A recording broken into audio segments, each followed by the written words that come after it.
All right, so we're diving into something pretty heavy today. Workplace bullying. Mm-hmm. And, you specifically asked to unpack this, Yeah. and you sent over this Glassdoor review. Wow.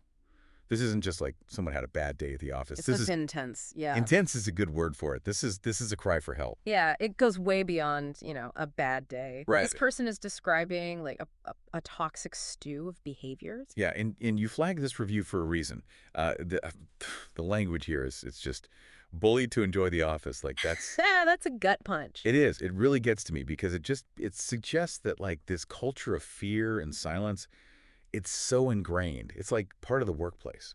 Right. And that's what's so important, I think, for listeners to understand. Like toxic workplaces, they don't just happen overnight. It's Uh-huh. kind of this insidious thing. It creeps in and then it just like starts to dominate the whole environment. And what I think is like really fascinating here is how the reviewer is highlighting like the impact on their mental well-being, but then even their own perception of their skills, right? Like they're questioning their abilities because of this environment. And it makes you wonder, like, how much of that is them versus like, being told these things over and over. Exactly, gaslighting almost. And this really struck me. They said they'd rather be homeless. Yeah, Like that's that's heavy. that's heavy. That Deep speaks breath. volumes. Like, Desperation. yeah. Have you ever encountered this level of just despair? It's sadly more common than you would think, right? And I think it just goes to show, the lasting damage that a toxic workplace can inflict, like on your self-esteem, on your sense of self, your professional identity, all of that. And the reviewer uses this term cult-like. Ooh. What are some things that, red flags, maybe even in your own workplace, that people should be looking out for? Oh, that's such a good question.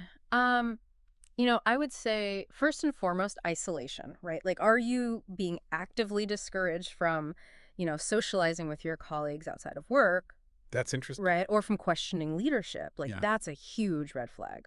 Another one would be, that pressure to conform, even when it means maybe compromising your own values. Right. So those are a couple things that come to mind right away. Yeah.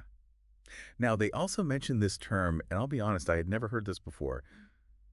Quiet redundancies. Oh, interesting. What does that even mean? Okay, so quiet redundancies, it's basically a subtle form of constructive dismissal.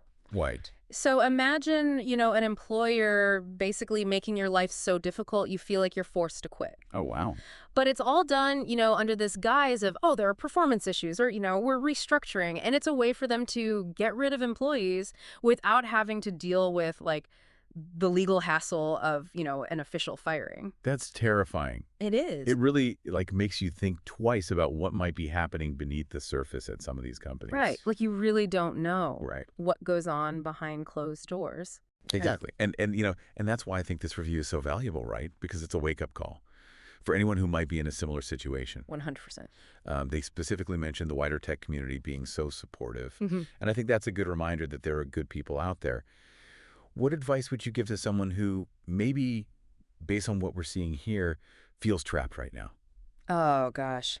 I mean, first and foremost, you are not alone. Yeah. It's so easy to internalize this stuff and blame yourself, but toxic workplaces, they thrive on silence. So document everything, emails, meeting notes, like anything that could possibly serve as evidence. Yeah. Connect with a support system outside of work, friends, family, a therapist, whoever it is.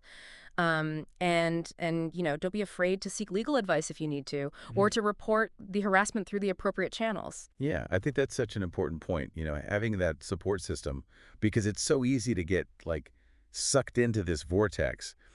And, in this review highlights, I mean, how important it is to have that external perspective because you're getting, You need that reality check sometimes. you need that reality Yeah. check because you're constantly being told one thing, and it takes real courage, I think, to speak out about these experiences, Yeah. especially publicly. Yeah. And this person's willingness to share it. This could be a lifeline for someone. Oh, absolutely. And I think what they're doing is it's not just venting. This is potentially helping other people recognize those warning signs, and find the courage to either seek help or to make a change themselves. Yeah. This deep dive has really given me a lot to think about. For our listeners out there, if anything, maybe this encourages you to ask the right questions at your next job interview. It- You know, Yes. do you have a supportive boss? Like, is there open communication? These things are so important. Don't be afraid to probe a little. A job interview, it's a two-way street. 100%. You're interviewing them just as much as they're interviewing you. Yes. So, so true. Well, this has been, it's been eye-opening, to say the least. It's a good reminder that, a dream job on paper, sometimes it can be a nightmare in reality. It really can.